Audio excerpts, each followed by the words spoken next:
if HR actually decided to own business results, what's something that HR would stop doing immediately? Okay, good evening. Thank you for having me, and good evening, everybody. If HR decided to start to own business results, one thing HR must stop doing is stop being a cost center. And let me break that down. Typically, in an organization, you would have three kinds of centers. Is what you call the profit center, is what you call the cost center. And most organizations only see those two dynamics, but there is a third point I'm going to talk on very quickly. Now, the profit center are your frontliners, your sales, your BD, your customer service, anybody that brings in money, anybody that helps the organization generate revenue is seen as a profit center. And most of management are more pleased with those guys. That's why your sales guys are richer than your HR guys, typically, right? Your BD guys, because they bring money, so they get bigger bonuses.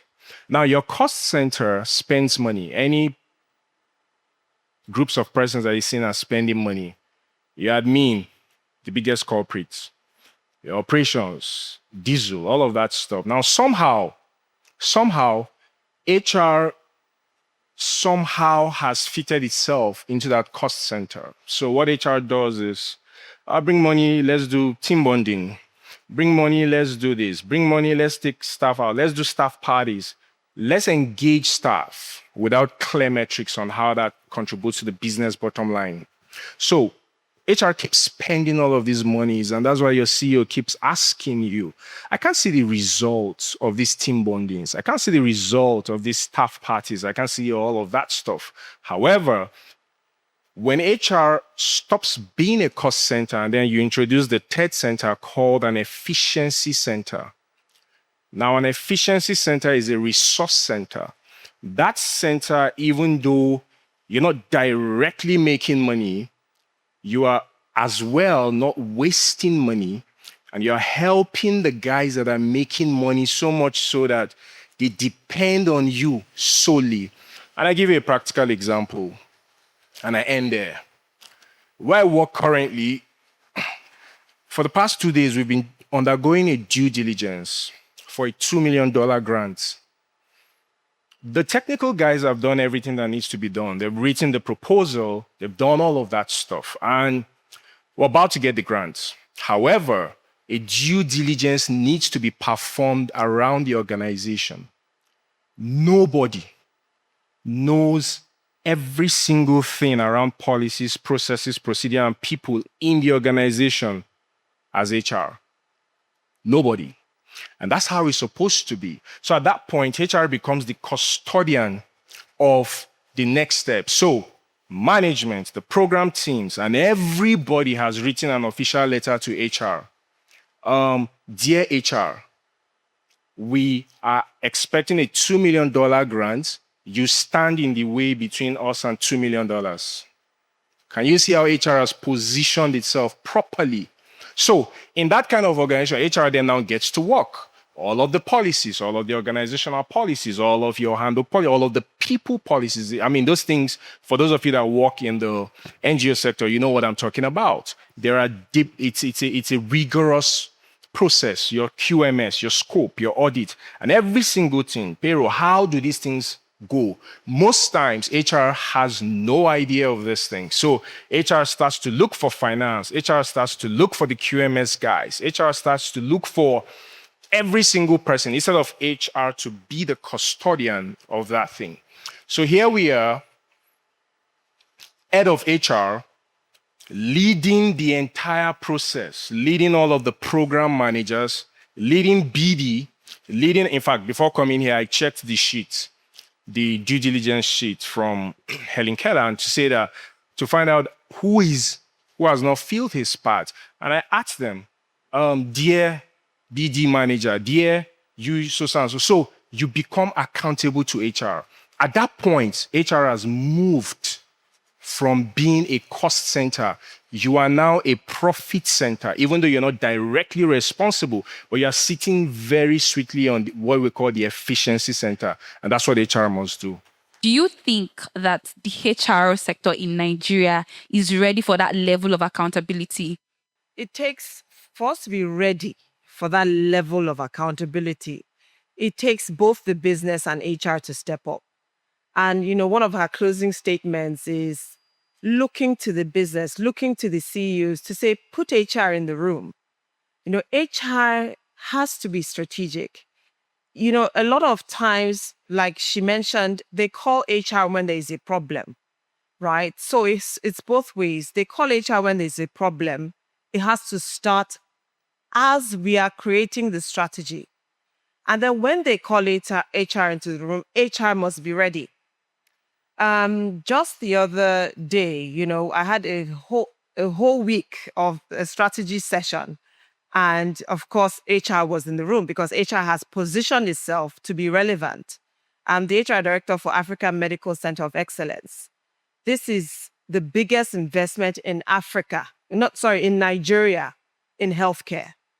A $600 million investment, and our biggest assets are the people, right? HR has to be in that room. We've all heard of the cliche, strategy eats culture for breakfast, right?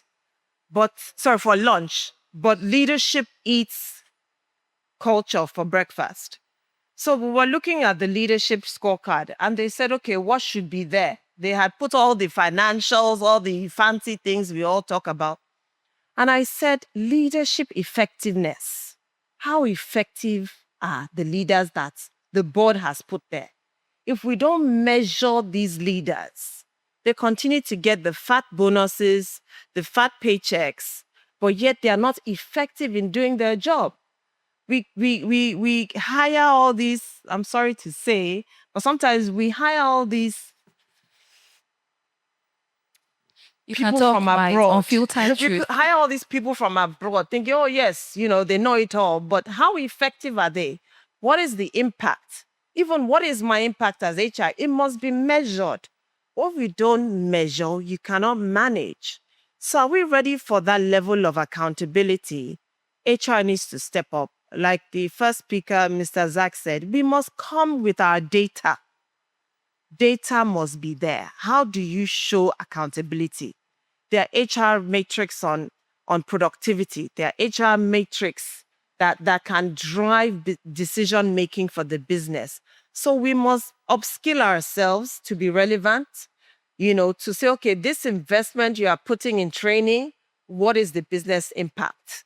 This investment that you are recruiting employees from the diaspora, for example, for this skill or this talent that is not available in healthcare, what is going to be the return on the investment if I recruit, for example, a cardiac surgeon with this particular skill set that is not available? I need to be able to be ready to provide that level of data, the return on investments, the revenue, and how it links to the bottom line. So it's two ways. The business has to give HR a chance. And when HR is in the room, HR must be able to show its relevance strategically and through data, not through emotions. Thank you. That's a round of applause for that. Don't be a local HR champion. Become a global HR champion. When you pursue certifications like PHRI, SPHRI, GPHR, you gain frameworks, strategies, and global HR standards that top organizations use worldwide. Not knowing this can stall your growth and limit your relevance in the global marketplace. Take the step. Pursue a global HR certification today and become the global HR champion you are meant to be in just 6 weeks. Register now. Your global career starts today. Register for any of our global certifications today and completely redefine your future. To register, call these numbers. Certification Edge, building cross-border capabilities. Why is it that most performance management systems fail? especially in the HR sector? Why is it that these systems fail? In most organizations, performance management has become a ritual. Something we sort of just do twice a year, like the pill the doctor gives you, right? Take one in the morning, one at night, right? And more often than not, performance management is not tied to business strategy. So you find out that someone, you're doing performance, your cycle, and then someone's KPI is they need to clean the floor 3 times a day, right? And then you then wonder that how does this KPI, how does it tie to the business strategy? And then the other part of that is also people understanding that there is a sense that performance management system also is basically just for us to share money and, people get bonus, people get raises, and all of that. And then because that is in people's mind, you find that even when KPIs are set, even when performance reviews are ongoing, people find it hard to be candid. People find it hard to do it with candor because it is all about if this guy doesn't get this, he doesn't get 100 over 100, right? If this person is not rated A, right? This person is on one mountain praying already, right? He has 5 children. How can I, right? And then you have all manner of biases coming into the system. These are some of the reasons why performance management system changes or fails rather. So for it to be effective, we must be able to build performance management systems that tie to the business strategy, short-term, mid-term, long-term. How do these goals? So as a business, what is our business strategy? Breaking it down. What does each department in this organization, how do what they bring to the table, how does it tie into achieving that business strategy? And then break it further down for everyone within this department. How do their goals tie into? Are they smart? Do the KPIs make sense? Right? And then people also being able to separate performance management system as a settlement, somewhere you settle the boys, you settle the people that are your good people in your team, you settle the people that come early 6 a.m. and they don't leave till the boss is going. And they say, oh, these people are loyal, right? It's a system to, to settle the loyal people. Ensuring that managers at each level that are responsible for the performance management system being successful, understand why we're having the performance management, see that it is a tool to ensure that at the end of the day, this business succeeds, our business objectives are met, our goals for the year are met, our business strategy, they're met, and people and the managers at different level also knowing that performance, that's another thing. The performance management system is not a means to get even. It's not it's not a means to play catch you got you at the end of the year, right? So performance management system must be something that is ongoing. It's a box you tick at the end of the year, but line managers know that their role in the system, they are coaches.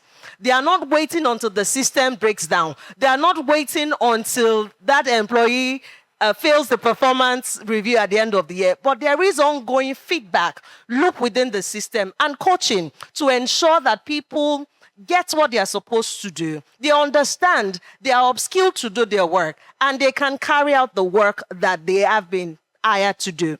If we do this, then performance management systems will become successful. Beautiful. Please, a round of applause.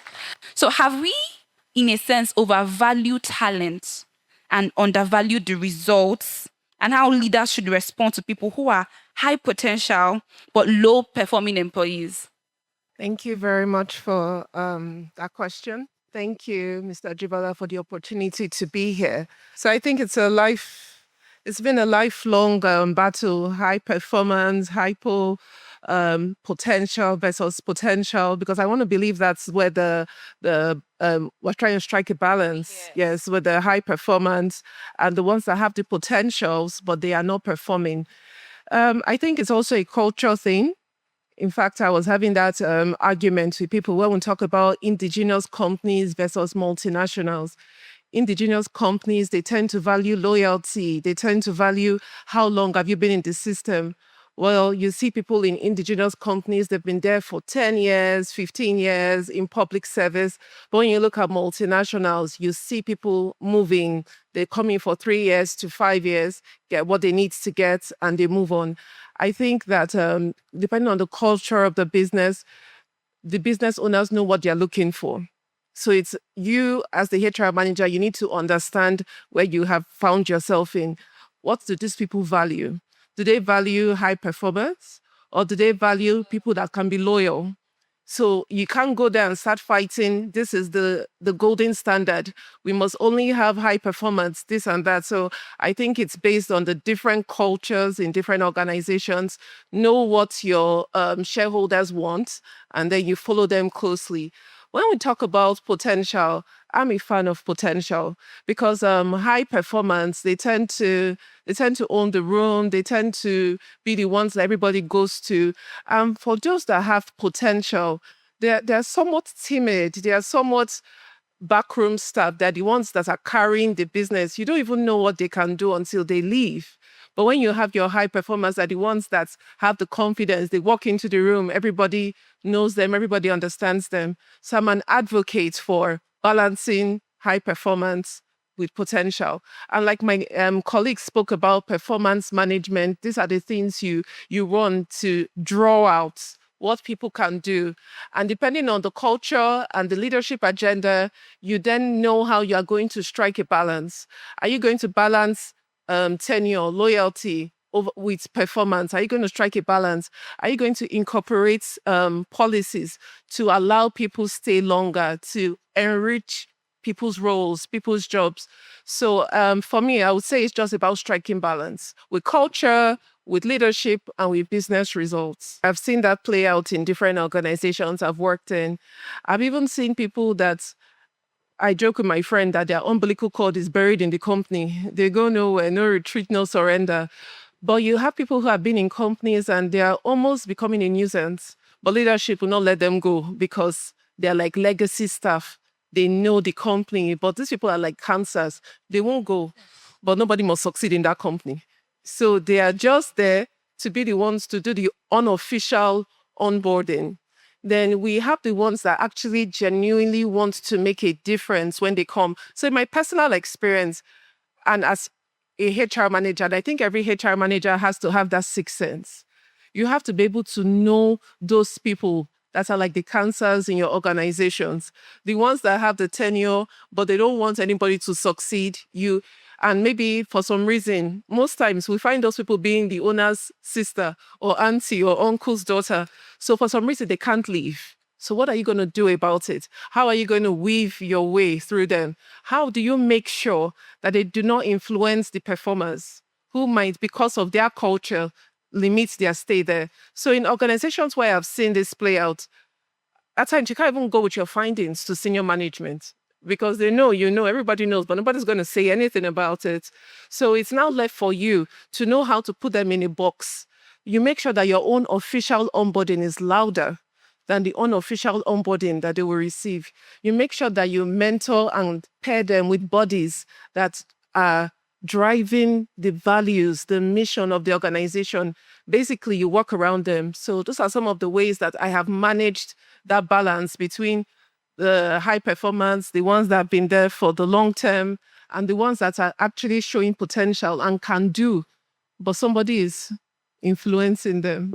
Okay, thank you so much. Is HR really ready to design the future? So that question is dicey. Is HR really ready to design the future?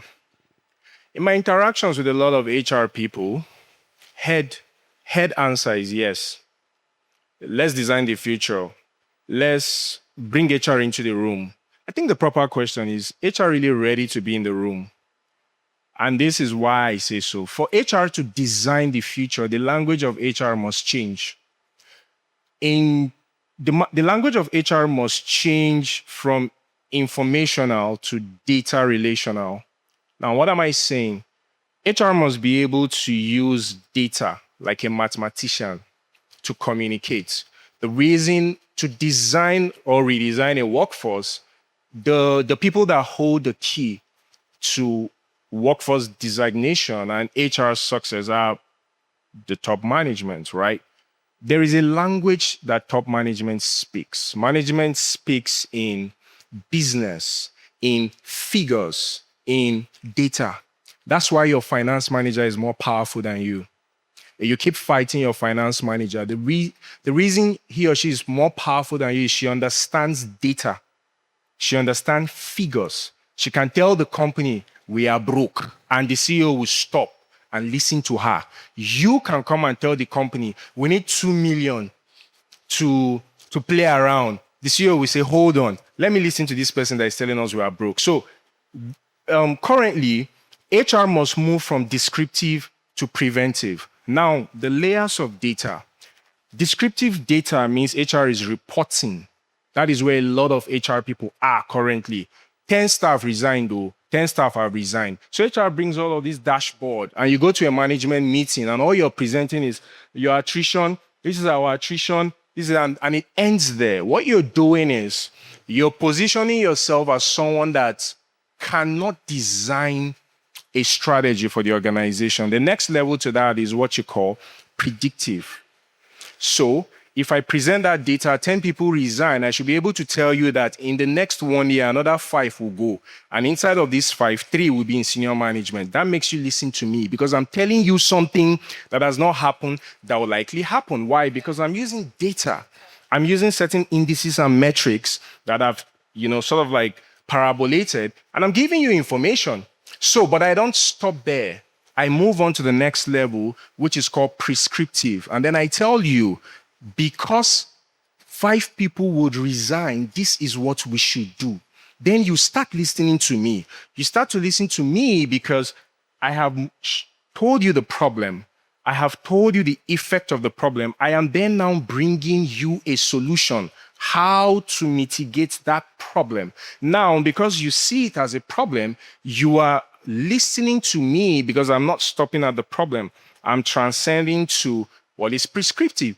And at the end of that, we end up, smarter HR people will go up another level to what you call preventive. Like, after all of these things happen, it prevents that thing from happening. So it means that for HR to get to that level of designing this thing you're talking about, you've looked at culture and you've looked at structure.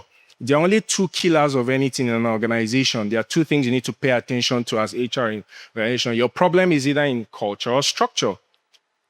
Either ways. It's either you have a faulty culture or you have a faulty structure. Every time HR has a problem somewhere, look at these 2. It's one of them. I mean, when you start to break them down from the layers and the artifacts of culture to all of the reporting and the departmentalization and compartmentalization of structure, you will find the problem there. So if you are able to analyze this, and that's why HR must learn things around monitoring and evaluation. HR must know how to use tools like AI very well. HR must be an engineer. Yes, because what do engineers do? They design the flow. So HR has to start to think like an architect, where you're drawing, you're redesigning, and stop thinking like an administrator.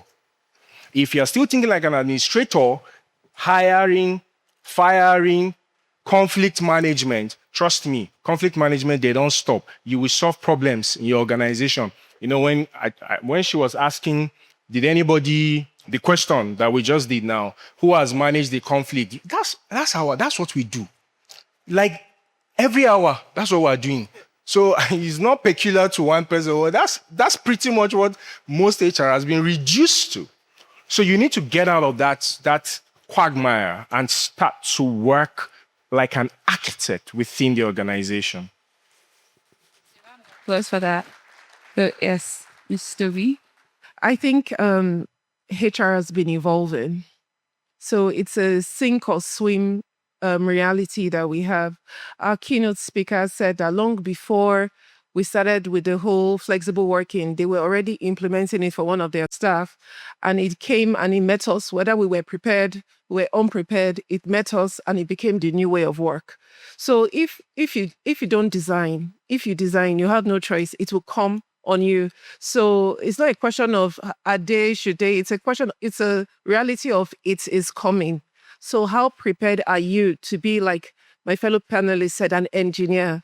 And some people think it's rocket science. It's actually not rocket science.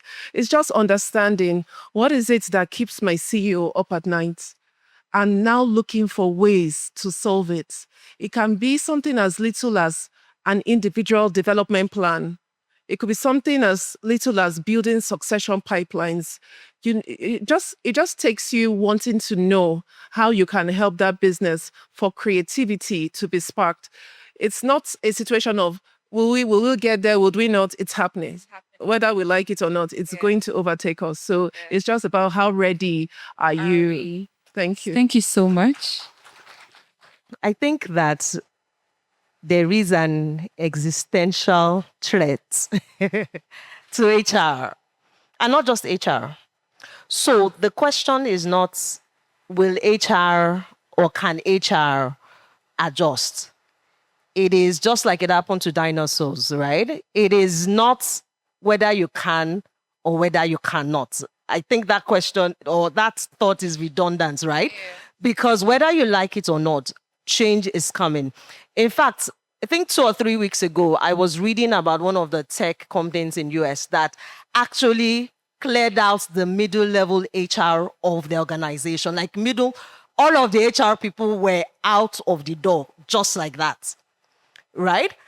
And what that means is that HR or whatever it becomes in future, or people who want to still be responsible for people management in organizations, must begin to think right now that if in the next 2 years, my job would not exist, what do I need to do now to ensure that, what do I need to learn, right? Because more and more, it seems like the work of the future of work, will actually be humans and machines working together, right? Humans and technology making things happen. So it is not whether you want to get there. It's that you either get there or you get out. Right?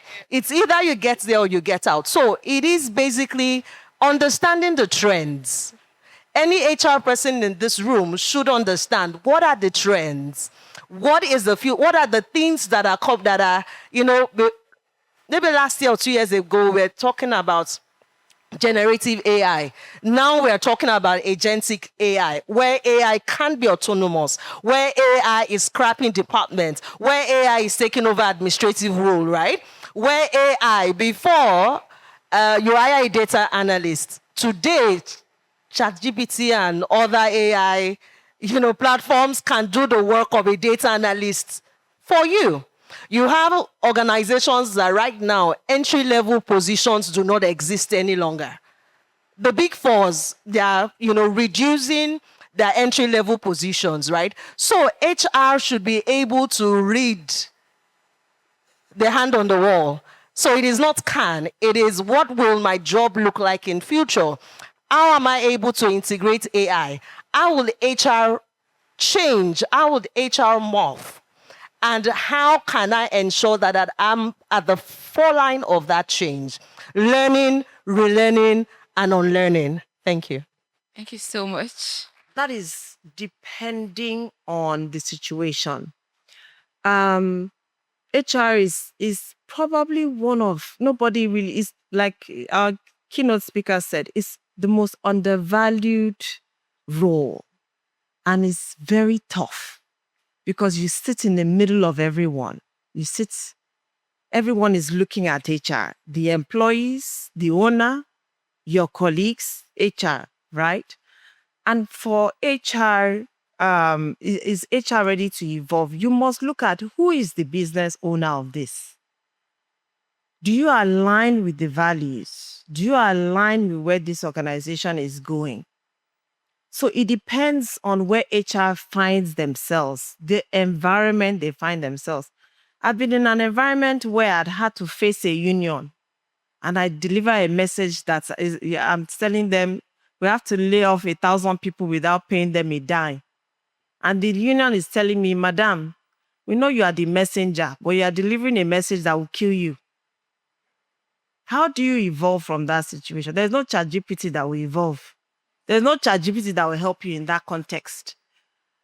Meanwhile, you have used ChatGPT to draft an executive summary to the board to tell them that pay these people their money.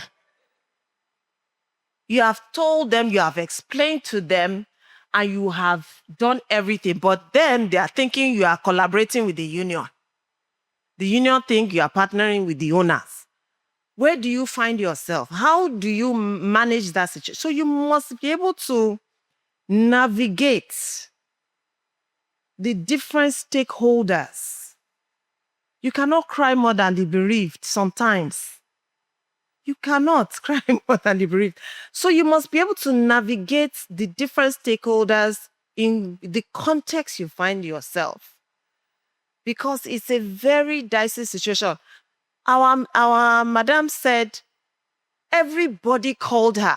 And I noticed when she said after the disciplinary hearing, because they will say temper justice with mercy. So I'm sure many of the room will say, yes, give her retirement.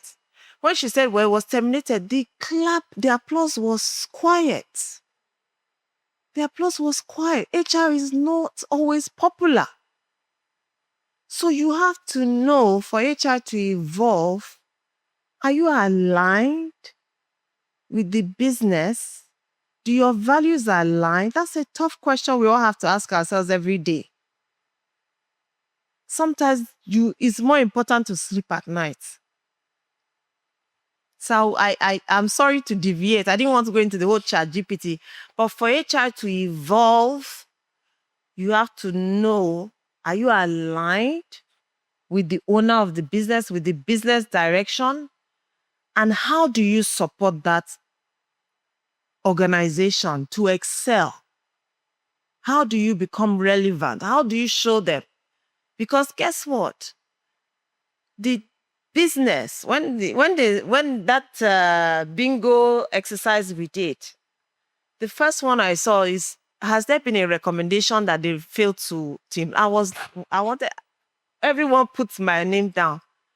When they said you are delivering a message that will kill you, I had recommended, but they failed to implement until there was reputational damage.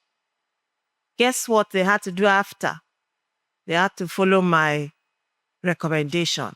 But that was after there was reputational damage. So sometimes you have to put your recommendation down and let the business evolve to where HR is. Thank you.